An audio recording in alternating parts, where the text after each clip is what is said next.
제가 방금 전에 일부러 빨간 조끼를 가지고 오라고 얘기를 해서 입었습니다. 여러분 제 마음 아시겠죠? 우리는 빨간색입니다. 빨간색 옷을 입는 것이 망설여지는 그런 상황이긴 합니다만은 우리는 빨간색입니다. 잘 입었죠? 빨간색 입고 한번 이겨봅시다!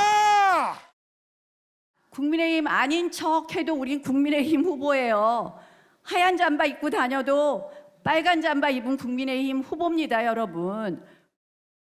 서울은 단순한 행정구역이 아니라 대한민국의 심장이자 본진입니다. 이 신성한 수도 서울을 거짓과 선동 또는 멈춤으로 붙잡아온 세력에게 다시 넘겨줄 수는 없겠지요.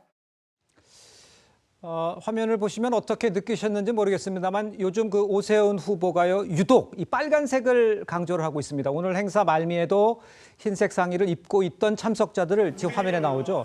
전원이 함께 이 빨간 운동복을 입으면서 결의를 다지는 시간 이런 것 같기도 했는데 오 시장이 어떻게 다시 빨간색을 강조하는 이유 이런 거를 우리 김진욱 특보께서는 어떻게 보세요? 밖에서 봤을 때는 어떻게 예상하십니까? 일단 오늘 저 자리가 필승 결의 대회이고 또 이 공천을 받은 사람들이 한 자리에 모이는 자리 아닙니까? 그렇습니다. 그런 만큼 일단은 뭐 중도층을 겨냥하기보다는 보수 진영에게 총 결집을 요청하는 그런 뭐 자리가 아니었느냐라고 일단은 좀 보여지고요. 네. 저 자리에서 저는 또 다른 함의가 있다면 오늘 저렇게 중요한 서울의 공천자들이 다 모이는 자리임에도 불구하고 장동혁 대표가 저 자리에 보이지 않았다라는 것. 네. 그래서 보수의 얼굴이 바뀌면 우리가 보수를 재건할 수 있겠다라는 어떤 그런 기대감마저도 저 자리에서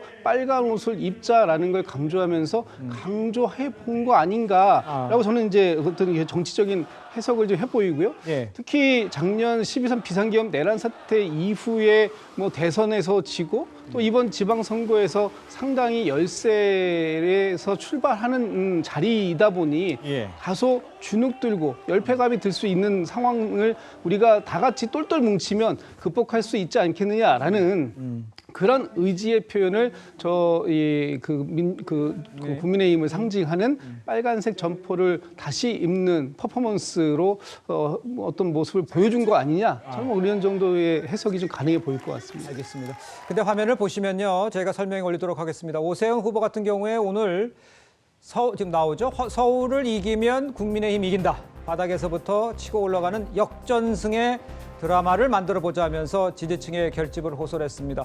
오 후보 말처럼 역전승을 하려면 어느 지점, 어떤 포인트를 집중적으로 홍보를 하고 또는 공략을 해야 될까요? 우리 설 변호사님.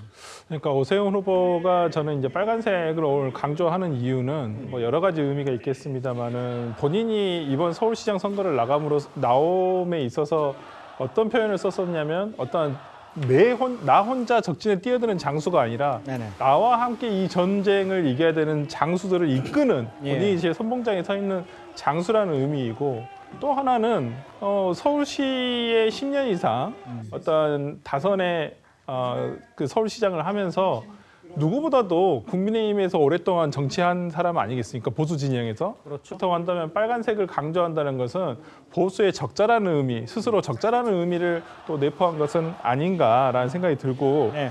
또 뭐 망설이지만은 또 입었다는 것은 저는 자신감과 또 기저에서 올라오고 있는 어떤 기대감이 함께 작용한 거 아닌가라는 생각이 드는데 예. 최근에 왜 어떻게 해서 그러면 자신감과 기대감을 가질 수 있게 되었을까? 이런 부분에 대해서는 어떤 최근에 부동산과 관련한 여러 가지 서울에서의 대통령발 어떤 리스크가 이게 또 지금 민주당 서울시 후보인 정원호 후보에게도 영향이 가고 있거든요. 거기에 대해서 지금 정원호 후보도 명확한 얘기를 못 나오고 있습니다. 대통령과 뜻을 같이 하는지 안 하는지 그런 부분에 있어서 오세훈 시장이 기존에 가지고 있던 어떤 부동산에 대해서는 안정적으로 가져갈 수 있다, 안정적인 관리를 할 수 있다라는 어떤 장점이 앞서 있는 것 같고 예. 좀 그러한 부분에서 오세훈 시장이 이러한 빨간색을 강조하면서 가고 있지 않을까라는 생각을 해요. 알겠습니다. 그러니까 설주환 변호사께서 보시기에는 이 부동산 문제야말로 서울 시민의 가장 관심이 많은 분야고 이 부분에서 오세훈 시장이 자신감이 좀 있어 보이는 모양새다라는 것을 좀 지적해 주신 것 같아요.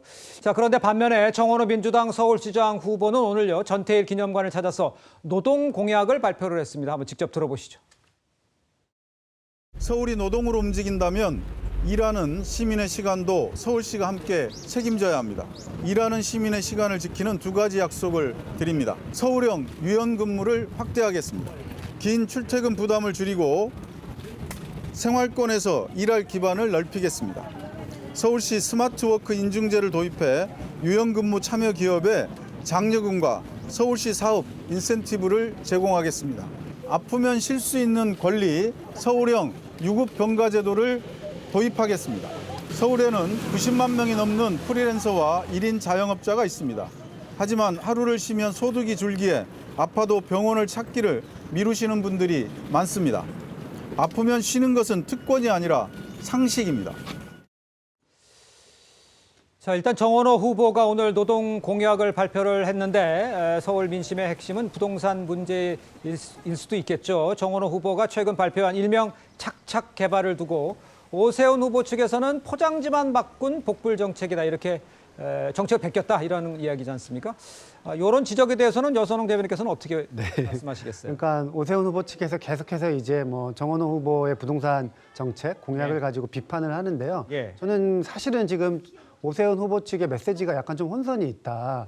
그러니까 지금 정원호 후보의 부동산 정책이 예. 자신과 비슷하다고 이렇게 주장을 하고 있는데 앞서서는 오세훈 후보도 이재명 대통령과 부동산 정책이 똑같지 않냐 입장을 밝혀라 이러고 있어요. 네네. 그러니까 지금 한편에서는 자신과 부동산 정책이 똑같다. 다른 한편에서는 이재명의 뭐 예스맨 아니냐, 이재명 대통령과 부동산 정책의 차별화가 뭐냐 이렇게 비판을 하고 있으니 네. 이거는 도대체 어떠한 주장인가 이런 생각이 들고 네네. 저는 뭐 계속해서 이야기 말씀드렸지만 오세훈 후보만큼은 민주당의 부동산 정책에 대해서 비판할 자격이 없다. 네네. 작년에 오세훈 시장이 그 강남 지역에 있는 토호제를 해제를 하면서 갑자기 강남 지역 가격이 엄청나게 부동산 가격이 네. 엄청나게 뛰었습니다. 네네. 오세훈 시장도 본인도 깜짝 놀라가지고 한 달 만에 사과를 하면서 토호제 뭐 본인이 해제했던 거 다시 다 철회했어요.